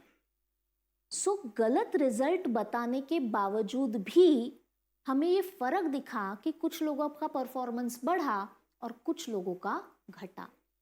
इससे यही बात जाहिर होती है कि हम क्या सोच मिलाते हैं वो तय करता है हमारा आगे का सफर। समय आ गया है एक छोटी सी एक्टिविटी का। हम बात कर रहे हैं हमारे विचार पद्धति की, और अब थोड़ा सा खुद के अंदर झांक के देखेंगे मेरी खुद की विचार पद्धति के विचार मैं कितने चुन सकती हूँ, मुझ में कितना अवेयरनेस है, कितनी क्लैरिटी है। तो आप सब लोग अब ये लिखिए, 2 चीज़ों में हम लिखेंगे आपकी विचारधाराएं कैसी है, जिसे हम कहते हैं कि आपके सोचने का पैटर्न, उसके बारे में थोड़ी जानकारी लेंगे। तो आपके विचारों में से आपको आइडेंटिफाई करने हैं और लिखने हैं 5 विचारधाराएं जिनको आप कहेंगे वो आपके सकारात्मक सोच के पैटर्न्स है, और 5 विचारधाराएं ऐसी लिखेंगे जो ये सत्र समझने के बाद आपने जाना है कि वो नकारात्मक की ओर ज्यादा इंक्लाइंड है। तो 5 विचारधाराएं ऐसी जो सकारात्मक है और 5 विचारधाराएं ऐसी जो आज आपके लिए नकारात्मक है। लिख लीजिए। तो हम सबने देखा नकारात्मक सोच एक आदत है जो आपकी ऊर्जा को गलत दिशा में ले जाती है, आपको अपने ही बारे में बुरा और कम महसूस कराती है। पर गुड न्यूज़ ये है कि ये आदत प्रयत्नों से बदली जा सकती है। लास्ट पॉइंट जो है वो बड़ा ही इंटरेस्टिंग है। हमारी जो आदतें हैं वो कैसी बनती है? आदतें बनती है रिपीटेशन से। कोई चीज में जितनी बार दोहराऊं, जितने दिन दोहराऊं, उतनी वो पक्का स्वरूप ले लेती है, जिसे हम आदत कहते हैं। अगर मेरे हाथ में कुछ प्रॉब्लम आ गया, फ्रैक्चर हो गया, मैं दाहिने हाथ से खाना खाती थी, लेकिन जब फ्रैक्चर हो गया मैंने शुरू किया बाएं हाथ से खाना खाना। पहले 2-3 दिन बहुत दिक्कत महसूस हुई, बहुत डिस्कम्फर्ट रहा, ठीक नहीं रहा। लेकिन जैसे 2 हफ्ते हुए और मैं अपने लेफ्ट हैंड से खाने लगी, धीरे धीरे करके मुझे लेफ्ट हैंड से खाने की भी आदत हो गई। और उसके बाद क्या हुआ कि मेरे फ्रैक्चर का कास्ट निकलने के बाद, मेरा प्लास्टर निकलने के बाद, अब मैं दोनों हाथों से खाना आराम से खा सकती हूँ। मन किया तो राइट हैंड से खा लिया, मन किया तो लेफ्ट हैंड से खा लिया। क्यों? क्योंकि आदत थी और आदत बदली जा सकती है। अब जो आदत मेरे हाथ पैर या बाकी चीज़ें चेंज कर सकते हैं, वही आदत मेरा ब्रेन भी चेंज करने की क्षमता रखता है। सो आदत हो मुझे चाहे जल्दी से नकारात्मक सोच की ओर जाने की, लेकिन प्रयत्नों से और रिपीटेशन से मैं अपनी सोच की आदत भी बदल सकती हूँ। तो अगर मुझे सकारात्मक सोच की ओर खुद को ज़्यादा ले जाना है, तो मुझे किन चीज़ों का अवेयरनेस रखना पड़ेगा, देखते हैं। सकारात्मक आदतें अपनाएं, जैसे कि अच्छे की खोज करें, अपने शब्द चुनें, स्वीकार करें, राय न बनाएं, सकारात्मक लोगों के बीच रहें, शिकायतें कम करें, चिंता न करें और यथार्थवादी बने। लिस्ट तो काफी लंबी है, इनका थोड़ा मतलब भी जान लेते हैं ताकि आपको इनको अपनी निजी जिंदगी में इस्तेमाल करने के लिए आसानी हो। पहला पॉइंट है अच्छे की खोज करें। जैसे हमने हमारे पेपर का एग्जाम्पल लिया था जिसपे फोकस काले डॉट पे था, वही बात फिर से दोहराते हुए आगे ले जा सकते हैं। काफी बार ब्लैक एंड व्हाइट में हम सोचते हैं, या तो पूरा अच्छा होना चाहिए, और अगर पूरा अच्छा नहीं है इसका मतलब पूरा खराब है। यह हमारे सोचने का एक तरीका है जिसे हमें बदलने की जरूरत है। किसी भी चीज में अच्छाई देख पाना ये एक स्किल है। मुझ में अगर पहले से वो नहीं है तो वो मुझे डेवलप करनी होगी, और अच्छी बात यह है कि वो आज से ही मैं डेवलप कर सकती हूँ। चलिए कोई एक व्यक्ति ले लीजिए जो आपकी पसंदीदा व्यक्ति नहीं है, जिसे आप नापसंद करते हैं। आंखें बंद करिए तो उस व्यक्ति का चेहरा भी आपके मन के सामने आ जाएगा। जब ये व्यक्ति हमारे सामने आती है तो सबसे पहले उसके बारे में काफी सारी नेगेटिव चीजें हमारे दिमाग में आ जाती है। अब बस चेक करने के लिए इतना करिए कि उस व्यक्ति में एक अच्छी बात क्या है, ये खुद को पूछिए। शुरुआत में शायद थोड़ा रेजिस्टेंस हो और आपका मन आपको जवाब दे कि नहीं नहीं उसमें कुछ अच्छा नहीं है, लेकिन कीपिंग दैट असाइड, अब सीरियसली आंखें बंद करके इंसान करके उस व्यक्ति को देखिए और सोचिए कि उसमें एक ना एक बात ऐसी कौन सी है जो अच्छी है, जो मैं भी सीख सकता हूं। मुझे यकीन है कि एक ना एक चीज आपको मिल ही जाएगी। अभी चाहे खुद हो, चाहे कोई और व्यक्ति हो, चाहे कोई सिचुएशन हो, ये आदत हमें लगानी पड़ेगी कि उस चीज में हिडन पॉजिटिविटी क्या है उसे हमें ढूंढना है, और हमारा फोकस अच्छाई बुराई दोनों पे रहना चाहिए, ना कि सिर्फ नेगेटिविटी पर। अगला पॉइंट है अपने शब्द चुने। क्या होता है ना, ब्रेन जो है हमारा, वो हमारा अच्छा दोस्त तो है ही है, लेकिन अगर उसे अच्छे इंस्ट्रक्शंस नहीं दिए तो वही हमारा दुश्मन भी बन सकता है। तो जितना मैं ना की भाषा बोलूं, ब्रेन को उतनी आदत लग जाती है नकारात्मक सोच में जाने की। तो मैं क्या शब्द चुनती हूं वो भी बहुत मायने रखता है। एपीजे अब्दुल कलाम जी की स्टोरी तो हमने पढ़ी ही है, सुनी है। जिन्होंने नहीं सुनी उनके साथ मैं शेयर करूंगी। बचपन का उन्होंने एक किस्सा बताया जब वो और उनके दोस्त बगीचे में खेल रहे थे, पेड़ पर थे। बहुत जोरों का तूफान आया और दोनों के परिवार वाले जो वहां मौजूद थे उन्होंने अपने अपने बच्चों को आवाज लगाई। उनकी दोस्त की माँ ने उसे कहा, बेटा गिरना नहीं। और वो बच्चा टहनी से नीचे गिर गया। कलाम जी के माताजी ने आवाज लगाई, बेटा पक्का पकड़ के रखो, और ये नीचे नहीं गिरे। इंस्ट्रक्शन तो दोनों ठीक ही थे ना, जो मतलब जो अर्थ था वो तो वही था कि नीचे गिरना नहीं है, पक्के पकड़े रहना है। लेकिन जब एक इंस्ट्रक्शन आया गिरना नहीं है, तो मेरे ब्रेन ने पहले क्या देखा, खुद को गिरते हुए देखा। उसके बाद आया कि ये मुझे नहीं करना है तो मुझे क्या करना पड़ेगा। तब तक मेरे हाथ की पकड़ ढीली हो चुकी थी और वो बच्ची नीचे गिर चुकी थी। इनके बारे में कैसे हुआ कि माँ ने कहा पक्का पकड़े रहो। पक्का शब्द जैसे आया, मेरी हाथ की ग्रिप पक्की हो गई। तो ये छोटी बात लगती है सुनने में तो, लेकिन रोज की जिंदगी में इसका बहुत बड़ा अर्थ होता है।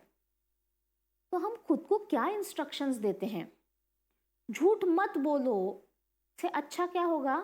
सच बोलो। टेंशन मत लो से अच्छा क्या होगा? स्ट्रॉन्ग रहने की कोशिश करो। तो जब मैं सकारात्मक इंस्ट्रक्शंस अपने ब्रेन को देती हूँ, उसका प्रोसेसिंग भी अलग होता है और उसका यूज भी मेरा ब्रेन बेहतर कर सकता है। तीसरा पॉइंट है, स्वीकार करें, राय न बनाएं। काफी बार हम सब लोग जजमेंटल हो जाते हैं, औरों के बारे में होते हैं, सिचुएशंस के बारे में होते हैं, जगहों के बारे में तक होते हैं। जब हम जजमेंटल होते हैं ना, तो ब्लैक एंड व्हाइट में देखने लगते हैं। या तो कोई इंसान बहुत अच्छा हो जाता है या कोई बहुत बुरा होता है। सकारात्मक सोच हमें ये देखने के लिए प्रेरित करती है, क्या कोई एक इंसान पूरी तरह अच्छा या पूरी तरह बुरा हो सकता है? हमने जब स्व को जाना तब ये देखा है कि कोई भी 100% अच्छा नहीं होता और उसी तरह कोई 100% बुरा भी नहीं होता है। तो यहाँ बहुत ज़रूरी है कि मैं जजमेंट मिनिमम रखूं। इंसान को हमेशा एक कॉम्बिनेशन की तरह देखूं कि जिसमें कुछ खूबियां हैं, कुछ खामियां हैं। मुझे फोकस करना है खूबियों पे। वैसे ही अगर कोई चैलेंजिंग सिचुएशन आए तो मुझे देखना है कि इसमें डिफिकल्टी क्या क्या है, इसमें अपॉर्चुनिटी क्या क्या है। जब मैं जजमेंटल होती हूँ तो उसमें की सकारात्मक चीज़ें नहीं देख पाती हूँ। सो इट्स वेरी इंपॉर्टेंट कि मैं चीज़ों को, व्यक्तियों का स्वीकार करूँ without passing any judgement on them. चौथा पॉइंट है, सकारात्मक लोगों के बीच रहें। हाँ, अब ये बड़ी इंटरेस्टिंग बात है कि हमारे हाथ में पूरा टाइम तो नहीं रहेगा। मेरे घर में कौन है, मैं जहाँ पढ़ने के लिए जाती हूँ या काम करती हूँ वहाँ मेरे आसपास कौन है, ये पूरी तरह तो मेरे कंट्रोल में नहीं है। लेकिन ज़्यादा समय में किसके साथ बिताऊं, क्या मैं इस पे थोड़ा सा काम कर सकती हूँ? क्या थोड़ा और बेटर चूज कर सकती हूँ? तो हाँ, कुछ हद तक ये मेरे हाथ में ज़रूर है। और इसका सिग्निफिकेंस क्या है, महत्व क्या है इसका, कि जब मैं सकारात्मक लोगों के बीच रहती हूँ, मुझे जो इनपुट्स मिलते हैं लोगों से वो सकारात्मक होते हैं। जितने ज़्यादा सकारात्मक इनपुट्स आएंगे उतने मेरे प्रोसेसिंग में सकारात्मकता बढ़ेगी, और वो अगर अंदरूनी बढ़ गई तो वो प्रोसेसिंग के साथ जो मेरी भावनाएं आती है और जो मेरे बिहेवियर्स आते हैं वो भी सकारात्मकता की ओर जाने वाले ज़्यादा दिखाई देते हैं। तो हाँ, कौन मेरे लाइफ में है ये पूरी तरह मेरे हाथ में नहीं है, बट किसको मैं किस स्थान पे रखूं, किसके साथ ज़्यादा वक्त बिताऊं, ये सारी चीज़ें मेरे हाथ में ज़रूर है। पांचवा पॉइंट बहुत ही इम्पॉर्टेंट है और वो है शिकायतें कम करें। बहुत से लोगों की बहुत सारी बातें हमें पसंद नहीं आएंगी। मेरे हाथ में चॉइस है। मैं कंप्लेंट करूं या उस चीज को करेक्टिव एक्शन का नाम देके वो चेंज सजेस्ट करके मैं आगे बढ़ूं। दिन में कितना टाइम होता है जब हम कंप्लेंट मोड पे रहते हैं और कितने लोगों के बारे में कंप्लेंट करते हैं। शुरुआत खुद से, मैं ऐसी हूँ वैसी हूँ, मुझ में ये नहीं है, मुझे ये ठीक से आता नहीं है, मेरा कुछ नहीं हो सकता, इस टाइप की सोच। औरों के बारे में, वो ऐसा है, वो वैसा है, वो जानबूझ के ऐसा करता है, वो कभी नहीं सुधरेगा, ये औरों के बारे में कंप्लेंट वर्ड्स है। कभी कभी सिचुएशन या दुनिया के बारे में ना, ये शहर ही खराब है, अपने देश का कुछ होगा नहीं, क्यों हम ये कंप्लेंट करते हैं। और मुझे एक बात बताइए, आज तक ये जो सारे कंप्लेंट्स मैंने किए हैं उनमें से मैंने क्या हासिल किया है? वो इंसान बदला है, वो शहर बदला है, क्या हुआ है?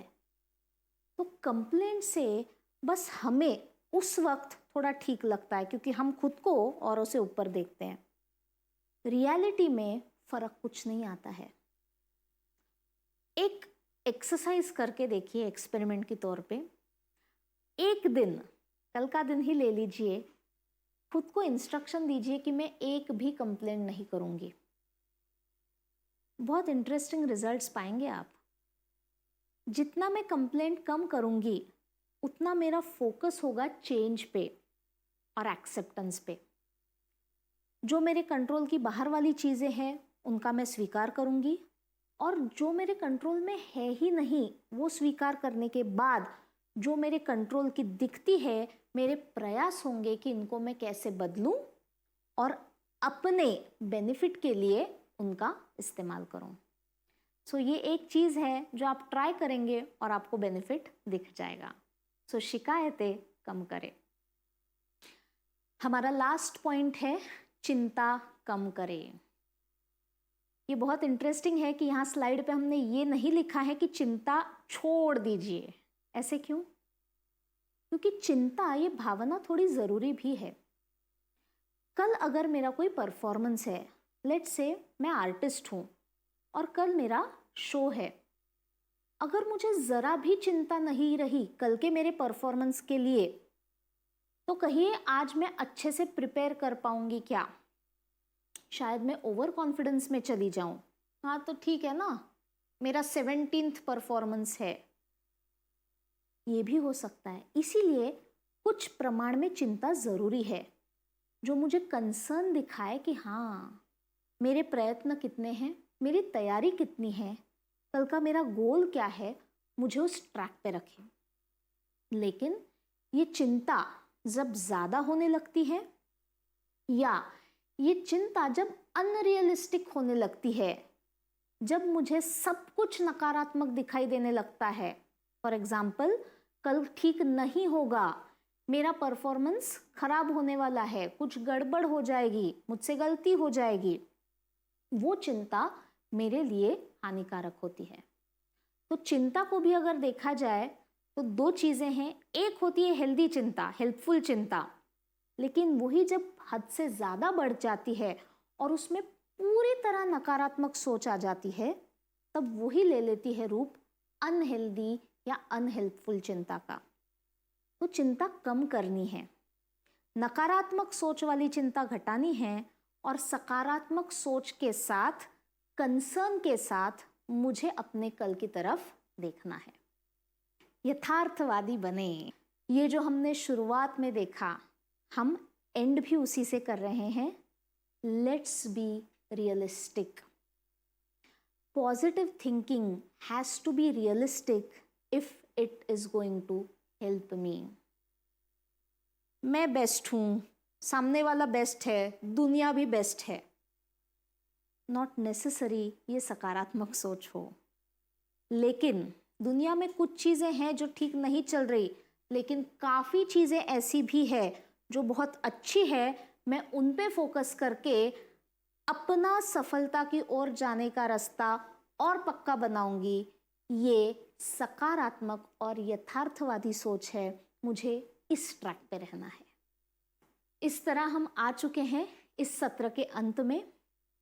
हमने तीनों चीज़ें देखी कि सकारात्मक सोच क्या है, उसके लाभ हमने देखे और हमने ये भी देखा कि खुद में क्या बदलाव लाने ज़रूरी है ताकि मुझे सकारात्मक सोच की, एक पॉजिटिव एटीट्यूड की आदत लग जाए।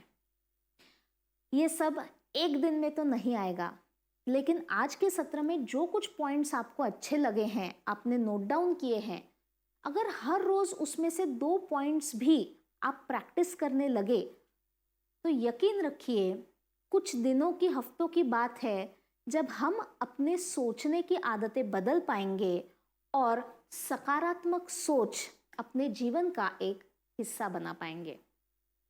आशा करती हूँ कि आज के सत्र से आपको फायदा हुआ। आपके फ्यूचर के लिए बहुत सारी शुभकामनाएं। नमस्ते। तनाव के कारण मैं ये समझता या समझती हूँ कि असत्य व्यवहार या बेईमानी करना तनाव कारण हो सकता है। मुझे कितनी सारी चीजें याद रखनी पड़ती है। परिस्थिति, वो जानता था कि वो उसके साथ वालों से लगभग 2 वर्षों से बड़ा था। तीसरी कक्षा में आई बीमारी के कारण उसके माता पिता को उसे फिर से उसी कक्षा में रखना पड़ा था और साथ ही उसका जन्म वर्ष के दूसरे भाग में होने के कारण वो कक्षा में सबसे बड़ा था। स्कूल में सभी दोस्त उसे बड़ा चिढ़ाते थे। इस कारण से वो अपनी आयु को लेकर बहुत संवेदनशील हो गया था। उसमें एक हीन भावना थी और एक डर उसे हमेशा सताता था कि उसे बुद्धू समझा जाता है। जब वो इस संस्था में प्रशिक्षार्थी के रूप में आया तो उसे ये आशा थी कि उसकी उम्र से जुड़ी हीन भावना चली जाएगी। उसे ये आशा थी कि उम्र वाला मामला अब कभी सिर नहीं उठाएगा। निजी जानकारी का फॉर्म भरते हुए उसने घबराहट की पीड़ा को महसूस किया, लेकिन उसे लगा कि काम करते हुए हमें जन्म के साल की क्यों आवश्यकता हो। उसने उम्र और जन्म का साल, इनसे संबंधित विचार दिमाग से निकाल भगाए और सही जानकारी फॉर्म में दर्ज कर दी। हालांकि वो चाहता था कि कोई उसके फॉर्म में झांक कर ना देखे। एक दिन चाय की छुट्टी के दौरान जब सब नए सदस्य एक साथ चाय पी रहे थे तो जन्मदिन की बात चली। वे ऐसे ही जांच रहे थे कि अगली पार्टी किसको देने को कहा जाए। आकाश बेचैन होने लगा। जन्मदिन तक की बात ठीक थी, मगर क्या हो अगर वर्ष पर बात चली गई तो? समूह में किसी को पता नहीं चला कि आकाश कुछ बेचैन सा हो रहा था और वो चुपचाप दूसरी ओर चला गया। वो आशा कर रहा था कि अब विषय बदला जाएगा, परंतु पार्टी लेने की लहर जोरों पर थी और उनका दिन जांचना जारी था। और जैसे ही एक यंत्र प्रेमी दोस्त ने मोबाइल निकाला तारीख दर्ज करने के लिए, तो जन्म के साल की बात भी निकली। जैसे उन्होंने तारीख देना शुरू किया और आगे बढ़ते गए, आकाश ने यह महसूस किया कि उसकी तारीख जल्द ही आएगी। वो चुपचाप दूसरी ओर खिसक गया। वो समूह में सबसे जन्म साल सुन रहा था। हे भगवान, उसने महसूस किया कि वे सब उससे 2 या अधिक सालों से छोटे थे। उसे क्या करना चाहिए? क्या उसे वहां से खिसकना चाहिए? लेकिन वो मुश्किल लग रहा था क्योंकि उसके एक दोस्त ने अपना हाथ आकाश के कंधे पर रखा था। उसने अचानक अपना नाम पुकारा सुना। तुम्हारी तारीख क्या है आकाश? आकाश ने केवल अपनी जन्म तारीख बताई और साल। अनजाने में आकाश ने वही साल बता दिया जो समूह के उसके दोस्तों का था, लेकिन उसके हाथों में पसीना था और उसका चेहरा तनाव से भरा था। जिस दोस्त ने उसके कंधे पर हाथ रखा था, उसने आकाश की अकड़ को महसूस किया, मगर केवल 1 सेकंड के लिए। वे सब हंसे और जो उस महीने में अपना जन्मदिन मना रहे थे, उनसे पार्टी लेना तय हुआ और इस प्रकार वो चलता रहा। आकाश बताई गई तारीख और साल को लेकर बहुत ही सतर्क था। जब समूह ने आकाश का जन्मदिन मनाया तो सबके लिए समान मोमबत्तियां जलाई गई और आकाश को खुशी थी कि उसका राज अभी भी राज ही था। परंतु उसने ये महसूस किया कि जब भी ये विषय निकलता तो वो तनाव में आ जाता। वो कभी भी अपने दस्तावेज एवं ड्राइविंग लाइसेंस या उसका आईडी कार्ड अपने दोस्तों को नहीं दिखाता था। उसके लिए इन्हें अपने दोस्तों से सुरक्षित रहना सबसे अहम प्राथमिकता थी। एक दिन उसके एक दोस्त का लाइसेंस समाप्त हो गया। वो सबसे पूछने लगा कि क्या किसी को नवीकरण के लिए आरटीओ जाना है। सबने अपना लाइसेंस बाहर निकाला, आकाश ने नहीं निकाला। वे सब एक दूसरे की फोटो देखने लगे और एक दूसरे को उनकी फोटो से चिढ़ाने लगे। किसी ने आकाश से लाइसेंस मांगा। उसने कहा कि वो उसे लाना भूल गया है। किसी ने उसका विश्वास नहीं किया। उन्होंने उसे पूछा कि वो काम पर कैसे आया था, जिस पर उसने कहा कि 2 व्हीलर पर। उसके दोस्तों को लगा जैसे आकाश उनसे कुछ छुपा रहा है। उसका चेहरा तना हुआ था। वो किसी छोटी सी बात पर गुस्सा हो गया और बरस पड़ा। एक दोस्त ने आकाश के कंधे पर हाथ रखा और उससे पूछा कि बात क्या थी, क्यों वो इतना भावुक हो रहा था, क्या उसके साथ कुछ समस्या थी। वो कुछ बड़बड़ाया और समूह से निकल पड़ा। इस बार उसने अपने आप को शर्मसार होने से बचा लिया था, लेकिन कब तक वो ये छुपा सकता था। उसने ये महसूस नहीं किया कि ये केवल उसकी कल्पना थी। सबने उसे दोस्त के रूप में स्वीकार कर लिया था और उसका जन्म किस साल में हुआ था, दरअसल इस बात का असर उन पर बिल्कुल ही नहीं था। लेकिन ये जन्म का साल आकाश को बहुत तकलीफ दे रहा था। वो चिड़चिड़ा हो गया था और किसी भी बात पर गुस्सा हो जाता था और अपने दिमाग में वो ये अपराधी भावना लिए था कि उसने अपने दोस्तों से झूठ बोला था। और फिर किसी कारणवश टीम में गुट बनाए जा रहे थे। टीम लीडर के पास टीम के सारे सदस्यों की व्यक्तिगत जानकारी थी। उसने जन्म के सालों के अनुसार गुट बनाए। आकाश का नाम सबसे पहले पुकारा गया क्योंकि वो सबसे बड़ा था। वो शर्मिंदा हो गया। उसने आसपास देखा लेकिन किसी ने भी गौर नहीं किया था। गुट बनाए गए, काम सौंपे गए और सब कुछ हमेशा सा था। Ask before borrowing anything.